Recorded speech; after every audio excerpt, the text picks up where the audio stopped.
Mark et Elise formaient un couple discret. Pas de dispute, pas de scandale. Une vie normale, presque parfaite. Du moins en apparence. Mark travaillait tard. Elise s'occupait de la maison. Ils se faisaient confiance, totalement. Tout a commencé par de petits détails. Son téléphone toujours retourné. Des silences gênants. Des sourires qui arrivaient trop tard. Mark sentait quelque chose. Mais il refusait d'y croire. Un soir, Elise s'endort sur le canapé. Son téléphone vibre. Un seul mot apparaît à l'écran. « Tu me manques !» Mark hésite. Puis il déverrouille. Des messages, des photos, des promesses.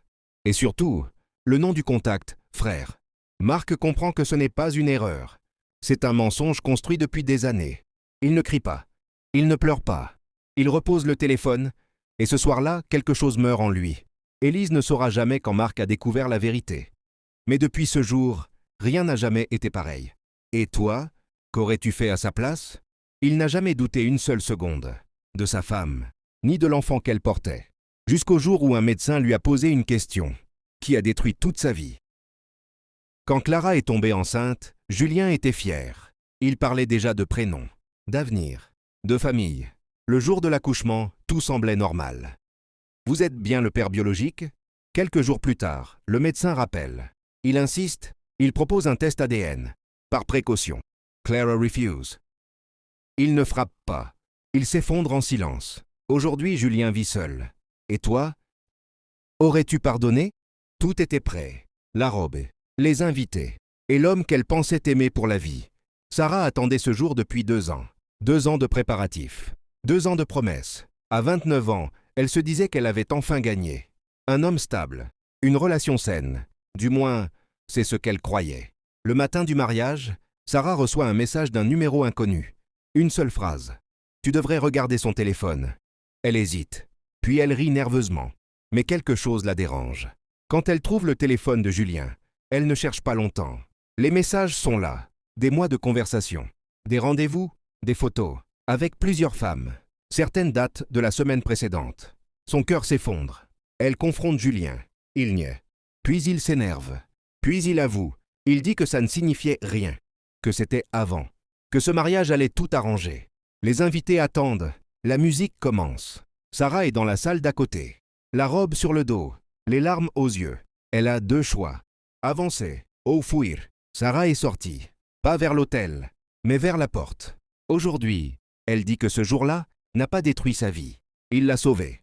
Et toi, aurais-tu dit oui, malgré la vérité? Elle n'aurait jamais dû accepter ce rendez-vous. Mais elle ne savait pas encore que ce jour allait détruire 2 vies. Et peut-être la sienne. Clara avait 32 ans. Elle vivait avec Mark depuis 8 ans. Une relation stable. Un appartement. Des projets d'enfants.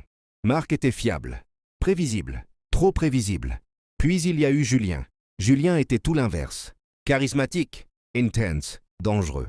Elle l'a rencontré par hasard. Un café. Une conversation. Puis une deuxième. Clara se disait que ce n'était rien. Jusqu'à ce qu'elle se sente vivante à nouveau. Elle a commencé à mentir. À Mark. À elle-même. Pendant 3 mois, Clara a vécu 2 vies. Le matin avec Mark. Le soir avec Julien. Le même jour. Un samedi. Tout s'effondre. Mark propose une sortie surprise. Julien envoie un message. « J'ai besoin de te voir, maintenant. » Clara panique. Elle choisit Julien. Quand elle rentre tard dans la nuit, Mark l'attend. Calme. Trop calme. Il pose une question. Depuis quand? Elle comprend. Il savait. Depuis des semaines. Il avait lu les messages. Observé les absences. Il voulait juste savoir jusqu'où elle irait. Clara s'effondre. Elle avoue tout. Mark ne crie pas. Il dit simplement « Je voulais être sûr que je n'étais pas fou. » Il part. Le lendemain, Julien disparaît. Bloqué. Silence total. Clara perd les 2 hommes. Le stable et le toxique. Aujourd'hui, elle dit que le plus dur n'a pas été de perdre l'amour, mais de se rendre compte qu'elle s'était perdue elle-même. Et toi, penses-tu que l'amour justifie le mensonge? Certaines relations nous attirent, même quand elles nous détruisent. Si tu veux comprendre ces mécanismes, tu peux écouter gratuitement des livres audio sur la psychologie des relations. Le lien est en description.